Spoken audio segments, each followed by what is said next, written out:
Are you having issues in really getting any kind of traction in your self-publishing business? Would you like to know the key to break those dreaded plateaus? Then I'm going to discuss a little bit more about building your self-publishing business and doubling down while scaling up. Stay tuned.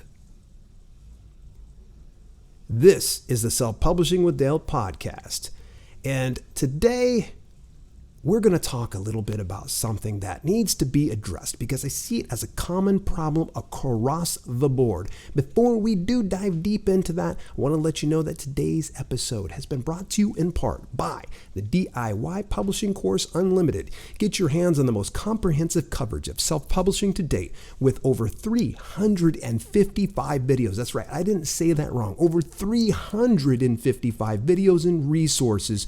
You have a vast library of self-publishing resources to keep you on track and headed in the right direction. Visit DIYpublishing.biz/podcast and use the coupon code PODCAST for 10% off lifetime access to the DIY Publishing course. Again, that's DIYpublishing.biz/podcast. Use that code PODCAST to get 10% off lifetime access to the DIY Publishing course. So I've been at this business, gosh, it's crazy to think, over 5 years now. And I've been obsessed ever since. And especially the more that I've had success, I've become even more obsessed about it because I'm like, okay, if I can do it good, why can't I just go ahead and do it gooder? I said gooder because I'm just going to make all of you word nerds out there just flip. So that's okay. Just relax, because if you listen really closely enough, you should probably be paying attention that there's like a little trickling in the background. It's my dishwasher running. We're going to leave that going because I'm a human being. I put my pants on one leg at a time and we do dishes whenever the hell we want. Oh man, we're going adult here today. So the problem starts to lie in building your self-publishing business. And I see a lot of people that are concerned that they're not getting the sales they want. Maybe they're not making any sales at all, or the sales that they're making is scant. Let's say that you're not even breaking 4 figures per month. That's right, $1,000 per month. Across the board, I see a lot of people that are having issues in doing that. Now, I don't want to make it seem like it's easy to break $1,000 per month. It can be tough, but if you get a good system in place, you can do that. Now, for those of you that are making $1,000 or more per month, this is going to apply to you as well, because those dreaded plateaus are going to come along and they're going to haunt you. There's nothing worse than just getting the same results over and again. And I'm not going to use the tired Einstein quote today for insanity. Just Google it up. We know that, yeah, it's great to make $1,000 per month or $3,000 per month, or maybe if you're just looking for a couple $100 per month, but wouldn't you just like to do just a bit more? Well, today's going to be kind of that mindset shift, if you will. And it's also going to be just that perception that you're going to be seeing. And it's when you don't see the forest for the trees. This is where we're going to really break it down. So the problem is the lack of sales or results. Yeah. So the real issue is this. And I'm going to name a few issues I see. It's direction. A lot of people fail to take the direction.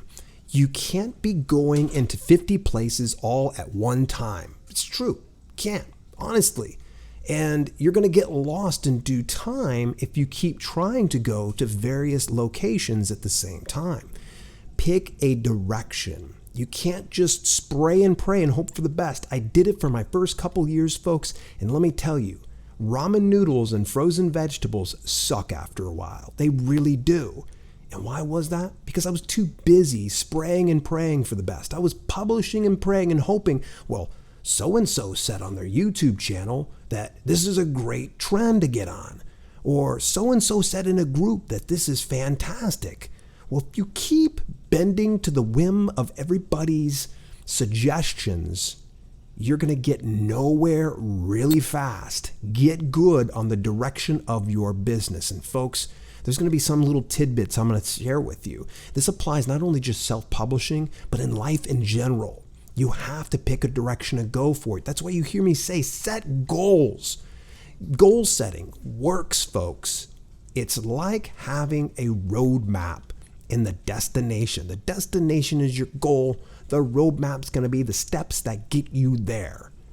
So direction's so important. Get good. Get in that one direction. Issue number 2, analysis paralysis. I had a good conversation with somebody in a coaching consult earlier this week.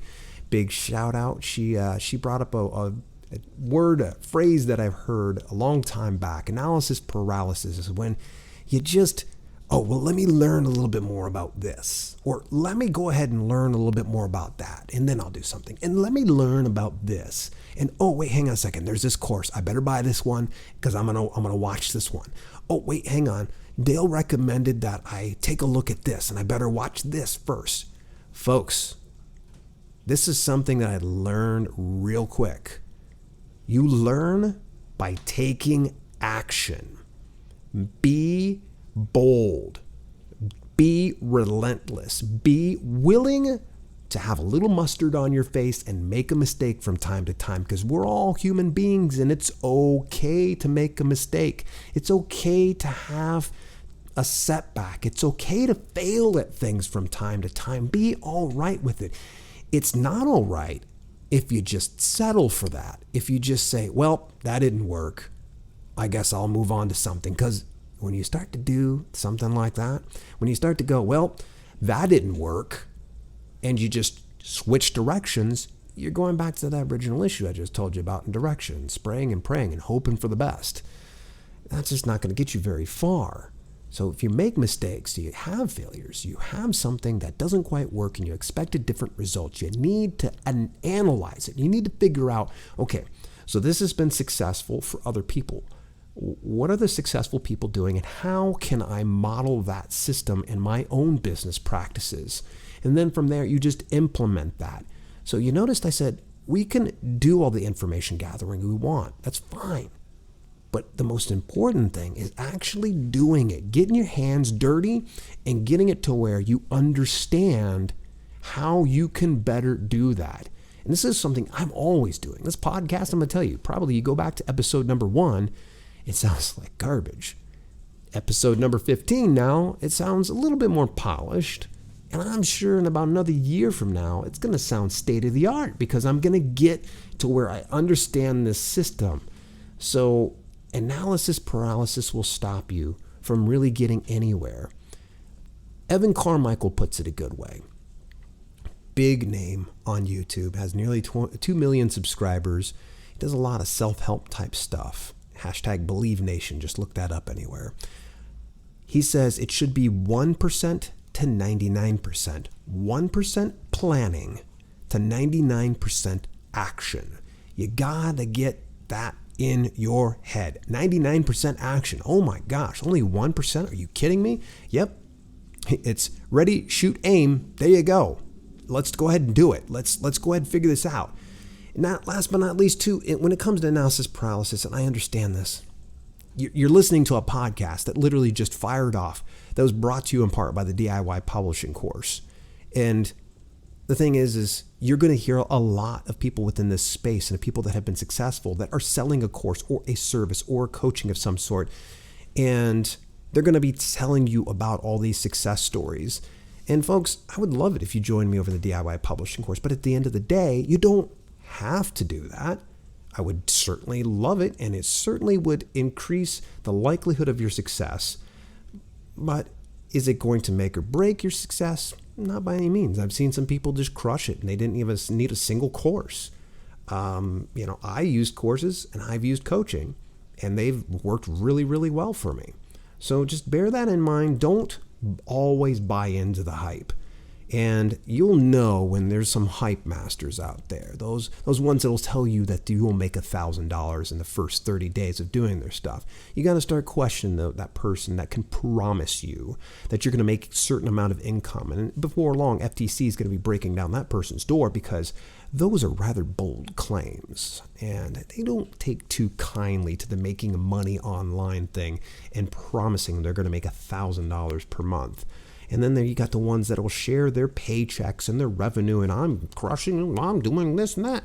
Listen, folks, there's so much more than meets the eye. I just don't buy into the hype. That's just the way I look at it. And that's going to also be something that's going to keep you tied up, because you're going to be thinking, well, I got to buy this course in order for me to succeed. Nah, that's BS, man. Stop selling yourself BS. You ain't a toilet, so don't take that kind of crap. All right, next issue, folks, chasing trends. Oh, there will always be trends. And it's like lightning in a bottle, folks. You ain't going to be able to catch it but once in a lifetime, if at all. It's like trying to win the lottery, trying to hit that trend and become that big author and that big success story. I see some people trying to put themselves onto that proverbial treadmill, that hamster wheel, if you will. And they're always looking at the next hot thing. And they're always going, okay, well, I'm going to go ahead, like right now, let's do keto.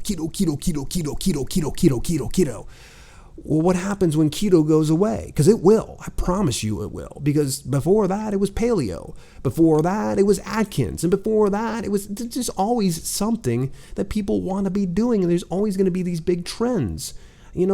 So I would say that instead of chasing trends, start to figure out something that resonates with you. So it makes it more of a pleasure for you to pursue.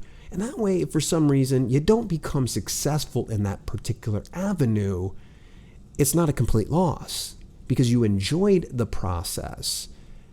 Conversely speaking, let's say that you do end up chasing the trend, you crush it, and in another year, it just bottoms out. You're stuck with this brand. You're stuck as being that keto master. Like, oh, here comes this guy, keto. Doesn't he know that's so 2018? Please. So, and I'm not trying to knock any of you guys out there that likes keto, by the way. I'm just using it as an example. It is a trend. I'm just saying it as I see it. So watch out for chasing the trends, folks. You really want to get yourself established onto a brand of some sort that can be good for the long-term health of your business and overall. So next issue, and the last issue, because I'm sure we can talk about these till the cows come home, and it's expectations. There's a difference, folks, between your perception and reality. There's a huge difference. Perception versus reality. You might have these expectations that, oh, I seen so-and-so make $10,000 within their first 90 days. Folks, those cases are like the unicorns of this world. Those people, awesome. Okay, that's great. Good for you. But the vast majority of you, I hate to say this, are not going to do that. Now, if you happen to be the exception to the rule, big banana sticker to you. But if you are like what I was for the first 2 years, struggling to get it all together, then you're not alone. There's a good 1% of people that are crushing it right out the gate. There's another 99% that don't. There was an interesting thread that was put inside the Facebook group here recently on self-publishing books. Please feel free to join us there, by the way. And one of the gentlemen in there said, well, my first 3 months in the business, I was making $3,000. Well, that's good for you. Do you want a medal or a chest of pinning on, which what my mother used to say to me whenever we had something to brag about, and he believed that more people were doing this. Like, okay, I just want to let you know, you've only been in this business for a cup of coffee, and I just want to kind of temper your perceptions versus the reality of things. The reality is most people aren't doing that. And for you to just downplay the fact that there is a grind factor, that you have to have grit to get to that point in most instances, really demeans everybody's journey. So think about this when you're building your self-publishing business, perception versus reality. And sometimes having a good group of masterminds is going to help you understand that so much better. Reach out to other people in your author network and your publisher network and have it to where you're having a good communication with each one of them and say what you're expecting and then build from there. So what's the solution? We've been talking about all the issues. Well, I haven't offered any kind of solutions. Get good on your direction. That's the very first one. Super simple. Get good on your direction. Stick with it for 1 year. I know it seems scary. It seems unnerving. But over last year and all of 2018, one of the things that I got good on was my direction for video.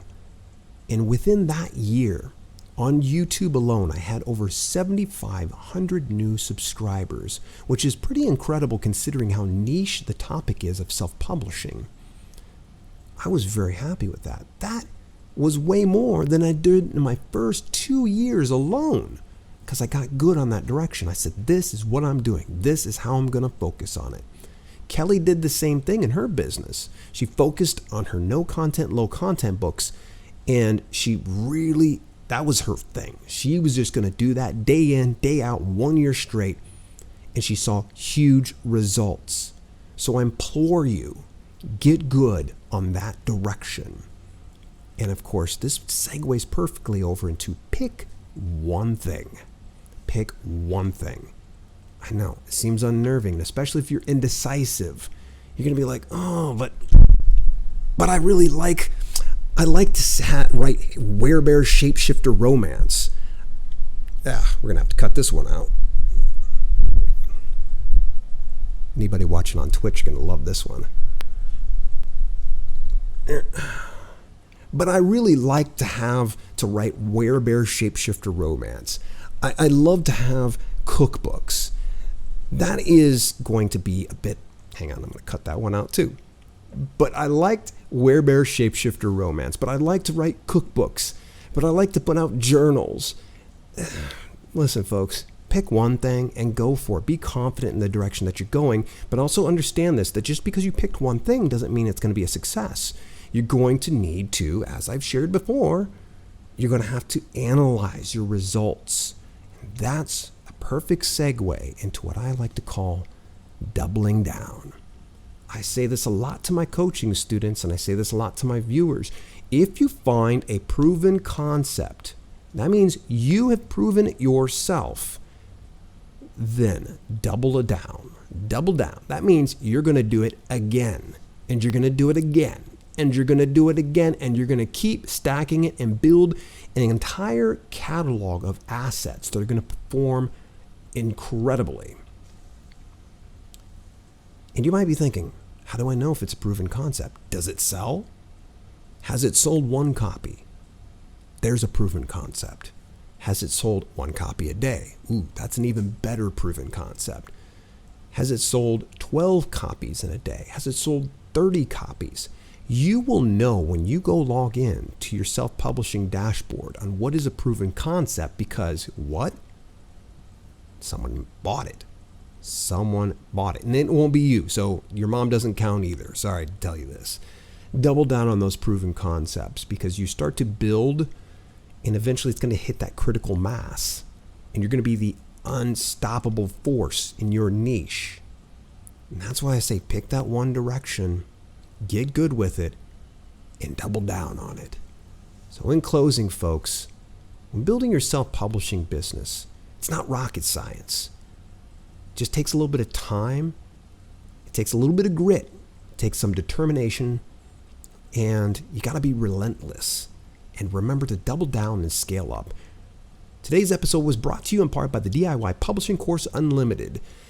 Speaking of all of these things I've just addressed, I talk a little bit more about the ins and outs of self-publishing. And in that, we kind of talk about doubling down and scaling up in the DIY Publishing Course Unlimited. So if you want to get access to that, visit DIYpublishing.biz/podcast and use the coupon code podcast for 10% off lifetime access to the DIY Publishing course. In the meantime, subscribe to Self-Publishing with Dale on Apple Podcasts and do me a little favor. Leave an honest review there. It'd be so awesome. I've seen there's a few reviews there so far and I love it. Love the love. It's definitely coming right back at you. In the meantime, in between time, I will catch you next week on the Self-Publishing with Dale podcast.